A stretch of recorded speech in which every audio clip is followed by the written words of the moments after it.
My brother fell in love with my girlfriend. My family backed him, and I was left alone. My name is Luis, and I'm 25. For most of my life, I thought I had everything under control, like my world was steady enough that I didn't have to fear sudden storms. I was never the type who stood out in social circles. I wasn't that guy who shines at parties or is always surrounded by friends. I've always been reserved, someone who prefers a small, close circle to a crowded room. And within that tiny circle, the most important figure was always my brother, Sergio. I grew up certain he was my partner in battles, the one ally who would never fail me.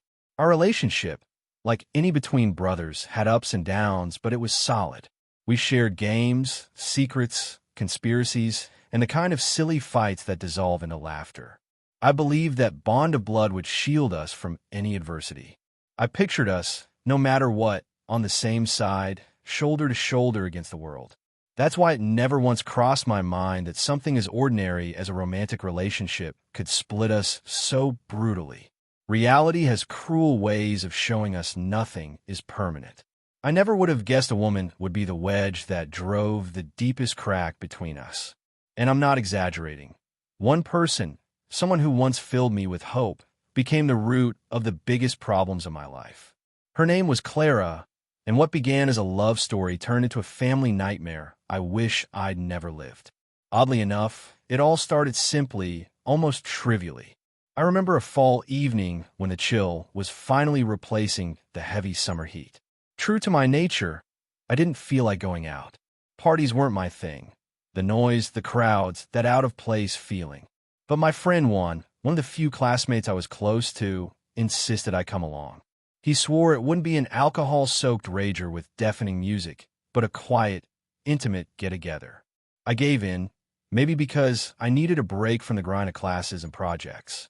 He was right. It wasn't a huge party, but a small gathering at a house I didn't know. A few people, soft music, and a relaxed vibe that cut through my preconceptions. And in the calm of that setting, I saw her for the first time, Clara, sitting in a corner with a couple of friends, laughing naturally, no pretense, with a smile that caught me instantly. That first impression stayed with me the whole night. She wasn't the kind of girl who stands out for being the most striking in the room. No dazzling dress, no center stage presence. There was just something magnetic about her, a quiet ease that contrasted with the soft buzz of a gathering. Her laughter echoed in a way that stuck, and the way she spoke to people around her radiated a natural confidence that drew you in. We didn't talk much, just a few polite words when one introduced us, but I felt a silent spark, like this wouldn't be the last time I saw her. A few days later, fate crossed our paths again, this time in the most ordinary place, the campus cafe. I'd gone to review engineering notes before a tough exam. She was there with a book in her hands, trying to focus while her friends chatted loudly. By chance, someone asked if they could take the empty chair across from her, and I ended up sitting right there. Our eyes met. No intermediaries, and we started talking. At first, it was small talk, those typical nice-to-meet-you exchanges that seem forgettable. We talked majors. I told her about engineering. She shared her love for literature. Her face lit up when she mentioned authors and books that shaped her, and there was a genuine passion in her words that hooked me. I've always admired people who lose themselves in paper worlds, and I was fascinated by how Clara described each story like a universe to discover. For her, reading wasn't a hobby, it was essential. The connection came quick, almost unexpectedly. We talked about dreams, goals, and family. I mentioned Sergio, the brother who'd always been by my side, and she told me about her older sister, her best friend. The flow surprised me. No awkward silences, just a sense of being understood, like we'd known each other longer than an afternoon. When we said goodbye, our smiles felt like a quiet promise to cross paths again. It didn't take long for that promise to be kept. We started bumping into each other more, then on purpose. Walks in the park, conversations that stretched past midnight, simple dinners at small local places. Everything felt fresh and uncomplicated. Clara opened the door to her world, poetry and sensitivity, while I shared mine, rules and projects, formulas and structure. Different as we were, the overlap between us felt unbreakable. Week by week, our relationship took shape in a way that felt almost magical. Every time we met, there was something new to discover. She taught me to notice small details. The sound of leaves falling in autumn, the way the wind tapped softly at the windows, how a poem could shift your mood in seconds. I'd always looked at life logically, and she softened that, changed me bit by bit. I especially remember an outdoor concert in the Central Park, a string quartet playing Vivaldi. We sat on a blanket she'd brought, sharing a thermos of coffee as the music filled the air. She closed her eyes, transported somewhere else, and explained how each note hit her differently. Watching that passion, I realized I wasn't just admiring her anymore. I was falling in love hard. What surprised me most was how easily Clara adapted to my world. It wasn't only that she brought literature into my life. She wanted to learn about the things I loved. I took her to an engineering project expo on campus, and, far from being bored, she asked questions, got curious, and told me she found a different kind of beauty in something that, to me, was routine. That reciprocity convinced me our relationship wasn't a fling. It had a real shot. So I decided to take the next step, introduce her to my family. It was important. My parents have always been central in my life, and of course, Sergio too. I wanted them to meet the person who made me so happy. I also wanted Clara to feel the warmth of my home, that sense of belonging I valued so much. In the days leading up to Sunday dinner, I told her about each of them, our routines, our little Sunday rituals. The day came, a sunny Sunday with the smell of my mom's signature dish filling the house. Paella, the official reason to gather. Clara was nervous, hiding it behind that enchanting smile. My mom hugged her with her usual warmth. My dad, more reserved, welcomed her with a firm, sincere handshake. Everything seemed perfect, like I was merging the two most important parts of my life into one picture. Dinner flowed as if Clara had always been with us. She and my mom chatted excitedly about recipes and family traditions. My dad revealed his passion for books and found common ground with her on a few authors. I watched, satisfied as Clara fit into every conversation naturally. But what I remember most was formally introducing her to Sergio. My brother was in the living room, nose in a medical textbook. As usual, he looked up and smiled sincerely. "It's a pleasure to meet you, Clara. I've heard a lot about you," he said, extending his hand with his typical kindness. Clara, cheeks faintly flushed, smiled and shook his hand. An innocent scene, one that later branded itself in my memory as the start of something I never wanted to imagine. During dinner, Sergio showed particular interest in Clara's studies. He asked about her literature classes and favorite books, listening closely to every reply. I saw nothing wrong then. If anything, I was glad they clicked. I figured that intellectual connection would help Clara feel part of the family. I had nothing to fear. Sergio was my brother, and I trusted him completely. After we cleared the table, Sergio and Clara lingered in the kitchen, talking about a book they'd both read. From a distance, I saw shared enthusiasm, two people finding common ground. Sergio even recommended some titles. Clara jotted them on a napkin. I read it as a brotherly gesture, a bridge between the woman I loved and the brother who'd always been my rock. That night, dropping Clara at her door, I felt whole. She got along with my parents, connected with Sergio, and shared a vision of the future with me. I never imagined that same connection, so welcome at first, would become the fracture that hurt most. A couple of weeks later, my parents suggested a family trip to our grandparents' old beach house, a place packed with childhood memories, summers, and togetherness. I thought it was perfect. Clara could deepen her bond with my family, and the relaxed setting would let us enjoy time together without stress. I had no way of knowing that trip would split my life into a before and after.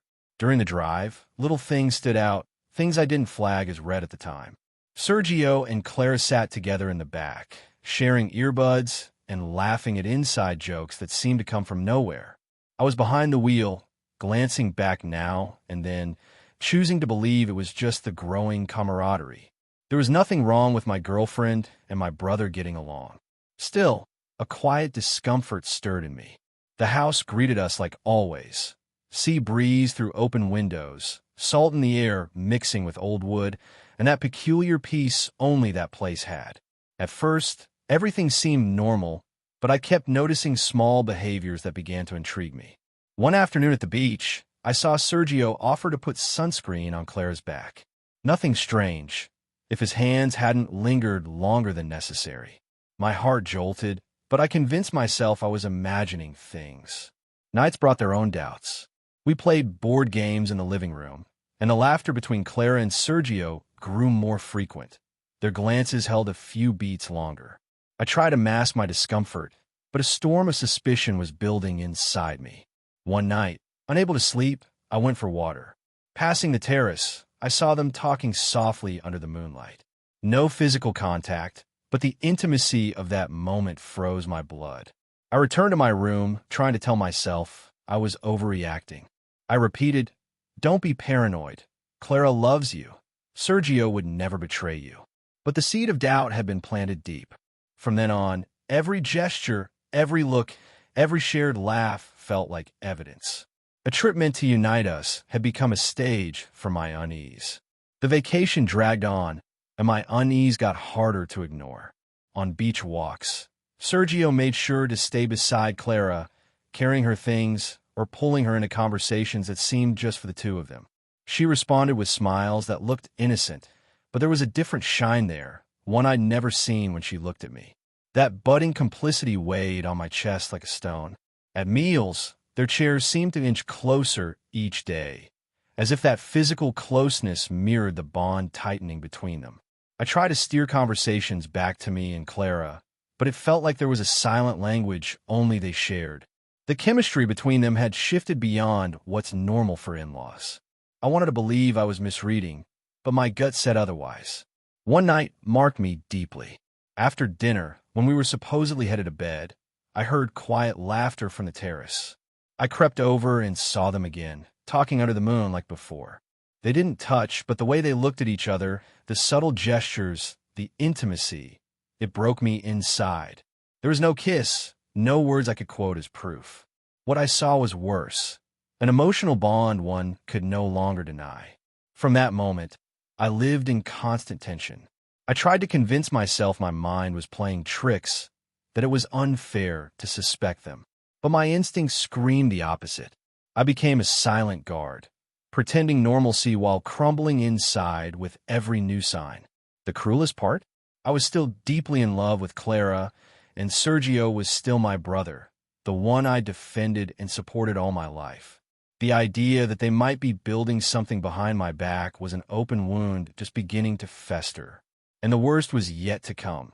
That vacation was only a prelude to a truth I'd eventually have to face. Back from the trip, I hoped routine would reset everything, that I'd exaggerated and normal life would wash away my doubts. It didn't. Day by day, Sergio changed. My reserved but close brother grew distant. Our spontaneous talks fizzled. He stopped making time for us. Even my parents noticed the void, though they didn't understand why. I tried to justify it. Medical school demands late nights. Maybe he was just exhausted. But it wasn't only fatigue. There was a deeper silence between us. Sergio didn't meet my eyes like before, and at the mere mention of Clara, he ducked his head or clumsily changed the subject. The first clear sign came at a family dinner. Out of nowhere, Sergio spoke about Clara with a kind of admiration that felt different. It wasn't just about her major or interests. There was something behind his words, a feeling he couldn't quite hide. I wanted to brush it off, but his tone set off alarm bells. From then on, whenever I mentioned Clara, his reactions shifted. Sometimes silence, sometimes a nervous smile, sometimes a sudden topic change. He didn't want to talk about her in front of me, but his face betrayed him. The discomfort followed me everywhere, even when I tried to ignore it. I longed to be wrong, to chalk it up to insecurity, but deep down I knew I wasn't imagining it. Tension grew like a lengthening shadow. I tried to act normal with my parents and with Clara, but doubt was eating me alive. The relationship with my brother was no longer the same, and I sensed the moment of truth was coming, closer than I realized and devastating. The breaking point came one afternoon at my parents' house. Sergio asked to speak in private, serious tone, unsettled face. We sat in the living room. After an awkward silence, he met my eyes and said, "Luis, I need to be honest. I've realized I'm in love with Clara." My world collapsed. I didn't know how to react. It felt like a dagger through my chest. My own brother, the person who shared my entire life, was confessing he loved the woman I was building a future with. I was stunned into silence. I didn't know if I should scream, cry, or walk out. "I didn't plan this," he said, voice shaking. At first I didn't even notice, but the feelings kept growing, and I can't ignore them. "I don't want to hurt you, but I can't keep hiding it. I can't fight this." My heart pounded. How could he let himself feel anything for Clara? I looked at him, hurt and furious, and managed, "What do you expect me to do with that? You know what she means to me. How can you expect me to accept this?" His eyes showed guilt, but also a resolve that chilled me. In that moment, I knew our relationship would never be the same. That confession tore something between us that wouldn't mend easily. Betrayal was no longer a suspicion. It was a truth that cut to the bone. The days that followed were an emotional nightmare. I tried to act like nothing had happened, but the weight of his confession was crushing. Every morning, I woke feeling like everything I'd built with Clara was crumbling, and that my brother had placed himself between us in a way I couldn't undo. I could barely meet his eyes. When I did, all I saw was a traitor wearing my brother's face, someone who broke a sacred code I thought was unbreakable. Meanwhile, Clara sensed my unease. She asked what was wrong, if she'd done something. I dodged the truth. How could I tell her my own brother had confessed he was in love with her? Saying it out loud would unleash an even bigger storm, but silence was devouring me too. Family gatherings became unbearable. The warmth and harmony evaporated, replaced by a quiet battlefield. Whenever Sergio was around, I was on guard, watching every gesture, every word to Clara. My parents, unaware, tried to keep things normal, but noticed something was off. They asked for explanations. I muttered excuses about stress and being busy while I burned inside. I told myself it was a phase, that Sergio would come to his senses and we'd be fine again. But the wound deepened by the day. I saw the way he smiled at Clara, and though she didn't openly reciprocate, she didn't pull away from his attention either. That ambiguity tore at me. Was I the only one suffering? Or was Clara starting to feel something she wouldn't admit? Uncertainty was worse than any ugly truth. Living in that emotional limbo, unsure if I was losing the woman I loved or the brother I trusted, was destroying me. I clung to Clara, trying to keep our dates and talks going, but the shadow of Sergio's confession colored everything. It felt like we were doomed, and I was just waiting for the final blow. That blow came on an ordinary afternoon in the park. Clara stopped, looked me in the eyes, and said gently but firmly, "Luis, something's wrong. You've changed, and even if you won't say it, you're holding something back. We can't keep pretending." I took a breath and told her the truth. I couldn't keep it hidden, even if it ended us. I said what Sergio had confessed and how it had wrecked me. Her face shifted through surprise, confusion, and sadness. I waited for her to deny it, for her to say I'd misunderstood everything. Instead, she said, "Luis, I didn't know how to tell you, but I have feelings for Sergio too. I didn't plan it or look for it, but it's real. I'm sorry. I never wanted to hurt you." The ground vanished beneath me. It was the confirmation I'd dreaded since the beach house. The validation of every look and every smile I tried to explain away. I felt rage, grief, and disappointment I couldn't contain. It wasn't just Clara's betrayal, it was my brother's. The two most important people in my life had crossed a line I thought neither ever would. I wanted to scream and demand answers, but words died in my throat. I stood there in silence, eyes burning, while Clara's face showed a pain that looked as real as mine. That day, I understood nothing would be the same. My relationship with Clara was collapsing in front of me, and the bond with Sergio shattered into pieces. Love, trust, brotherhood, everything crumbled in minutes. And as hard as it was to accept, I knew I was staring at one of those brutal truths that change your path forever. After that conversation, my world broke into 1,000 pieces. The days that followed were a constant war inside me. Anytime I tried to focus on school, or anything normal, her confession echoed in my head. She also felt something for Sergio. The words pounded away, reminding me the betrayal wasn't a fear. It was a cruel, tangible reality. Sleep was scarce. When it came, nightmares brought images of the two of them together, laughing on that moonlit terrace. My relationship with Clara became unbearable. We tried to talk like we used to, but every word was heavy with discomfort and sadness. She kept saying she never meant to hurt me, that her feelings appeared without warning. Those explanations only cut deeper. How was I supposed to accept that the love of my life had carved out space in her heart for my brother? At home, my parents started realizing something bigger was wrong. The distance between Sergio and me was obvious. They pushed for normal, but every family moment turned into quiet tension. I avoided Sergio whenever I could. When we were in the same room, we barely made eye contact. The coldness between us clashed with the quiet complicity he showed Clara. That difference stabbed my pride and my heart. Dinners, once a center of togetherness, became torture. While my parents talked about ordinary things, I watched Sergio chase Clara's eyes and saw her respond with small, telling gestures. I felt shut out in my own home, like I was witnessing a play with no part for me. Then my parents did something I'll never forget. They took his side. They said we couldn't let a woman come between brothers. Instead of comforting me, their words made me feel even more alone. I couldn't accept that. To me, she wasn't just a woman. She was the person I'd imagined a future with, someone I'd trusted with my hopes. This wasn't a minor mistake. It was a wound I couldn't ignore, and my parents' refusal to see that only deepened the hurt. I'd become a stranger in my own family. The relationship with Clara inevitably fell apart. We tried to salvage something, but Sergio's shadow was always there. I couldn't kiss her without wondering if she was thinking of him. I couldn't hear words of affection without feeling they were no longer mine alone. One day we finally ended things. No shouting, no accusations, just a painful silence that said more than any fight could. We looked at each other and knew there was no going back. She apologized again.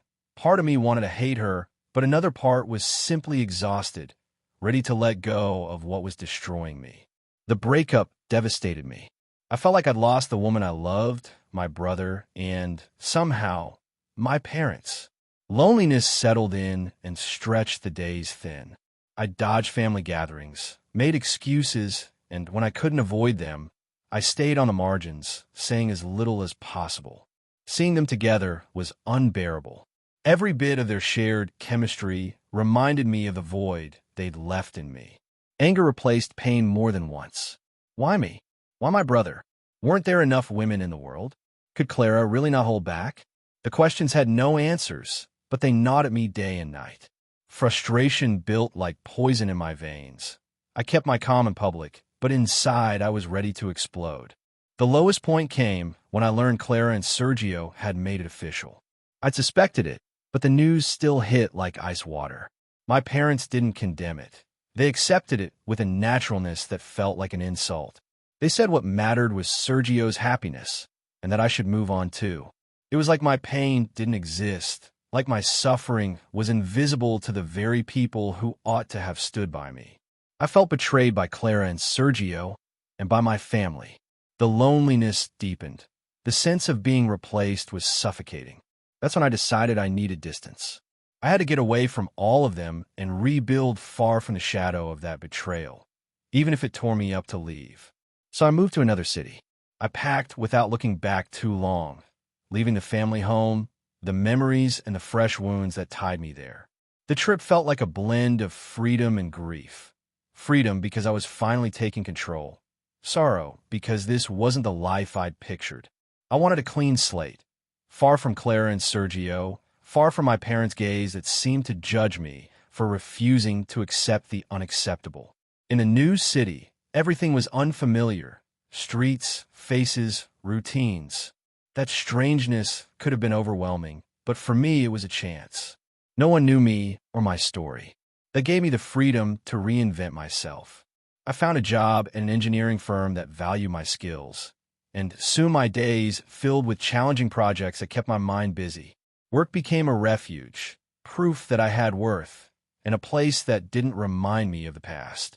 I also enrolled in a master's program, something I'd always wanted but couldn't do before. Diving into coursework gave my days structure and meaning. I spent long hours in the library with books and notes. The loneliness tugged at me sometimes, but that routine helped me rebuild my life step by step.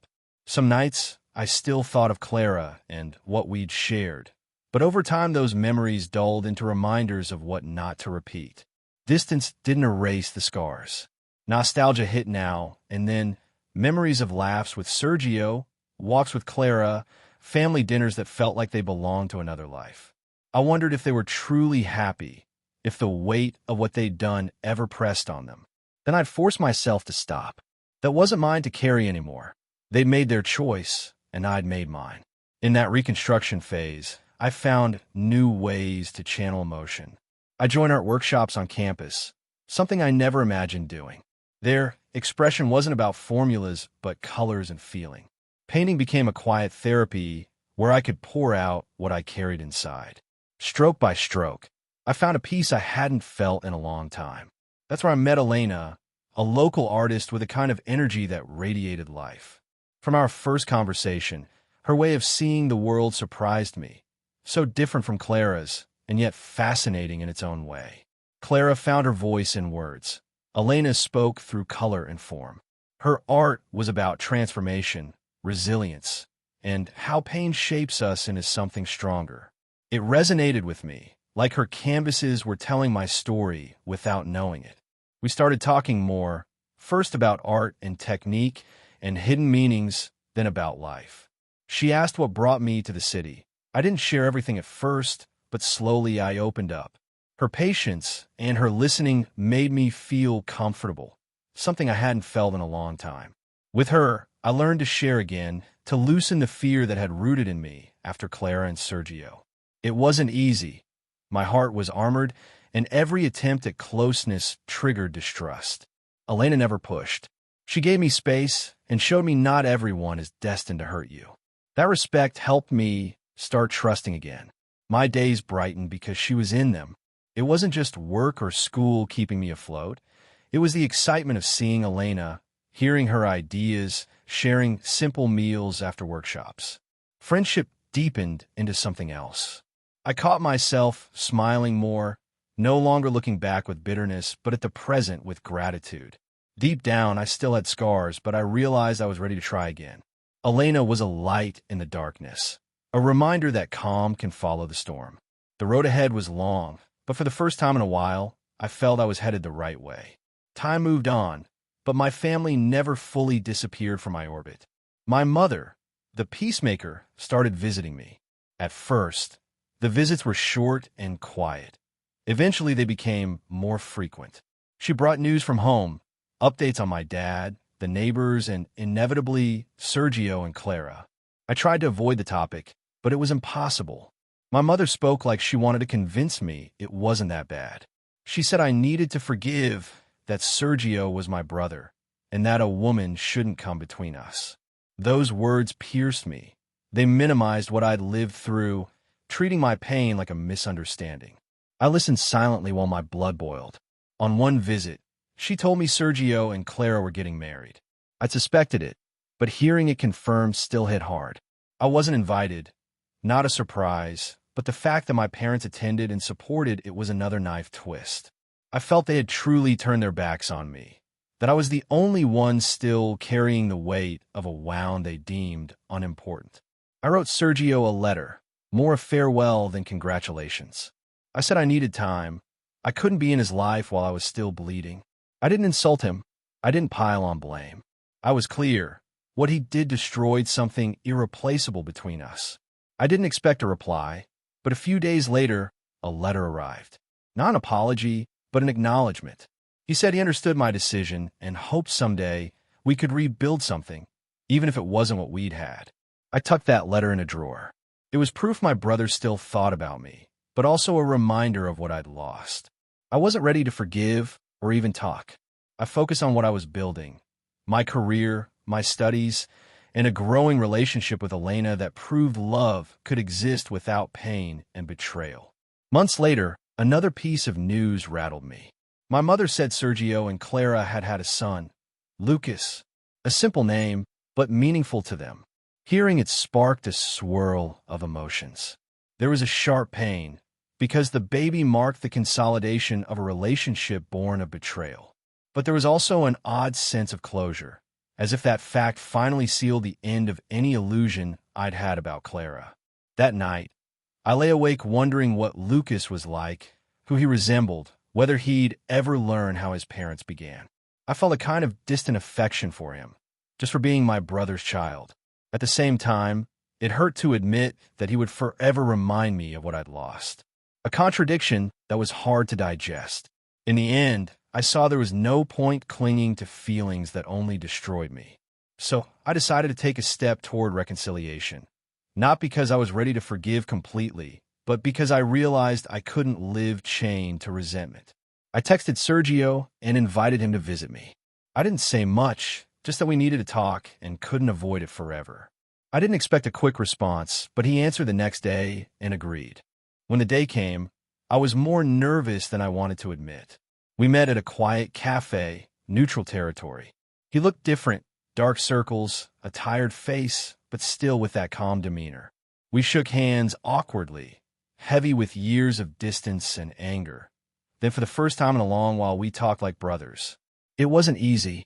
There were tears, reproaches, long silences.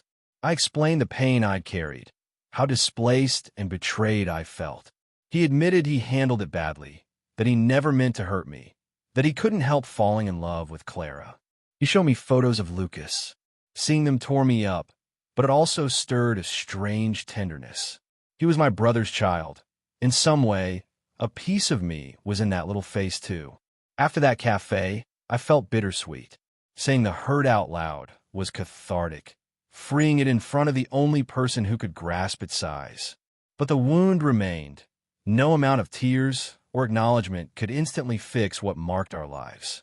Still, for the first time in ages, I sensed a sliver of possibility, a small window toward reconciliation, even if I wasn't ready to walk through it yet. In the days after, I reflected on forgiveness. I realized it wasn't about absolving Sergio or Clara or minimizing what they'd done. It was about freeing myself from the weight I'd been dragging. Resentment had shadowed and poisoned my days. As hard as it was to accept, I needed to let it go to find peace. Elena, endlessly patient, reminded me that forgiving isn't forgetting. It's choosing not to be defined by the past. I started telling her more, details I'd avoided. She listened without interrupting, and when I finished, she'd say, "What you lived through doesn't define you, Luis. What defines you is what you do with it now." Those words stuck. They reminded me I still had the power to choose my path. What began as refuge blossomed into something solid. Elena wasn't just someone who understood me. She inspired me to grow. Her paintings reflected a resilient soul. I felt lucky to be by her side, sharing celebrations and quiet internal battles alike. With her, I recovered something I thought I'd lost: hope. I smiled for real again. I planned small trips, enjoyed homemade dinners without the sense that something was missing. She wasn't a replacement for Clara, and I wasn't comparing. We were building something new, honest and calm, no secrets and no betrayals. The reunion with Sergio wasn't a one-off. Over the next months, we exchanged short messages, cool at first, but genuinely trying. We avoided Clara and the lost years, sticking to neutral ground. Work, my parents' health, small daily anecdotes. It was like we were testing the waters, seeing how far we could go without reopening wounds. My mother kept urging me to visit the family home. I wasn't ready to face all those memories at once, but I started considering it. Not for Clara or Sergio, but for me. I needed to close loops and make peace with the spaces that once made me happy, even if they now echoed the worst. Elena encouraged me to go at my own pace. Her support gave me a security I'd lacked before. Meanwhile, life with Elena bloomed. We took weekend trips to nearby towns, browsed craft markets, and hiked nature trails. In each outing, we discovered new facets of each other. I learned to enjoy the simple things, to laugh without thinking of the past, to value company more than setting. Trust grew. So did my capacity to love without fear. One night over dinner at her place, she took my hand and said, "Luis, I'm not your past. I'm your present, and if you want, your future." Her words shook me. No conditions, no demands, just a space to be myself. That night I knew, with her, I could build a different life. As my relationship with Elena strengthened, my view of Sergio and Clara shifted. I no longer saw them solely as the source of my pain, but as part of a story that, painful as it was, had led me here. I didn't justify or erase what they'd done, but I understood that betrayal had also been the starting line for my transformation. Months passed, and the pain lost its sharpest edge.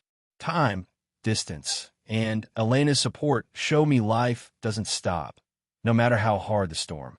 I advanced in my master's, made progress at work, and found myself achieving personal goals I once thought impossible when trapped in bitterness. One day, Sergio visited me again, this time with Lucas. Seeing him walk in holding his son's hand sent a rush of emotions through me. For a moment, anger tried to return, but the child's innocence softened something inside. Lucas looked at me curiously and gave a shy smile. It was small, but it felt like an invitation to forgive. I realized I didn't want to pass the weight of our mistakes to a new generation. The visit went smoother than I expected. Sergio and I talked while Lucas drew with some pencils Elena had left on the table. There were no dramatic confessions, no grand apologies, just an honesty we'd never had before. We spoke about our current lives and the changes we'd been through. Clara existed in the background, but her name barely came up, like we'd silently agreed to leave the pain where it belonged, behind us. Elena was there, quiet but present, like a lighthouse reminding me I'd already survived the worst. She gently encouraged Lucas to show me one of his drawings. Looking at that childish scribble, I felt something let go inside me. I couldn't change what happened, but I could decide how to live with it. When they left, I watched Sergio and his son walk down the street hand in hand. I felt a rare peace. I no longer saw them as enemies, but as parts of a story that had shaped me. There was still distance, but not hatred. Acceptance. Over time, my life took a completely different course. Elena and I made it official, and she became my partner in every sense. Together, we built a home full of harmony. No secrets, no betrayals, just the certainty that we wanted to grow side by side. I learned real love doesn't have to destroy anything to exist. It builds, adds, and accompanies. With her, I discovered that pain can become a lesson that prepares you to cherish what truly matters. Looking back, I understood that Clara and Sergio and everything that happened were just chapters in a book I'd finished reading. For a long time, I clung to that past, as if I could alter the ending by holding on. But life taught me the only thing we control is what we do with what happens to us. Their betrayal shattered me, but it also forced me to be reborn, to rediscover myself, and to take a path I never would have explored without that bitter experience. My relationship with Sergio never returned to what it was. I accepted that. We weren't the inseparable brothers of childhood anymore, but we found a balance. Today, we can greet each other, talk, and share family spaces without reopening the wound. It isn't a perfect bond, but it's a new one built on accepting our differences and recognizing that we both made mistakes of different kinds. As for Clara, she became a distant memory, someone I no longer blame, but who has no place in my life. The most important thing I learned is that forgiveness isn't for others, it's for yourself. Forgiving freed me from the emotional prison that kept me stuck. It wasn't about forgetting or justifying. It was about laying down the weight that kept me tied to the past. When I finally stopped looking back with resentment, I discovered a future full of possibilities I'd been unable to see. Today, years later, I can say I'm happy. I live with Elena. We share projects and dreams. And every day, I work to be the best version of myself. Looking back, I don't see only betrayal and pain. I see growth, strength, and wisdom. Not everything is meant to last, but every experience, even the most painful, shapes who we're meant to become. My story with Sergio and Clara wasn't the end of my life. It was the beginning of a transformation that led me to a far brighter future. Remember, if you enjoy these stories, subscribe to the channel and turn on the bell.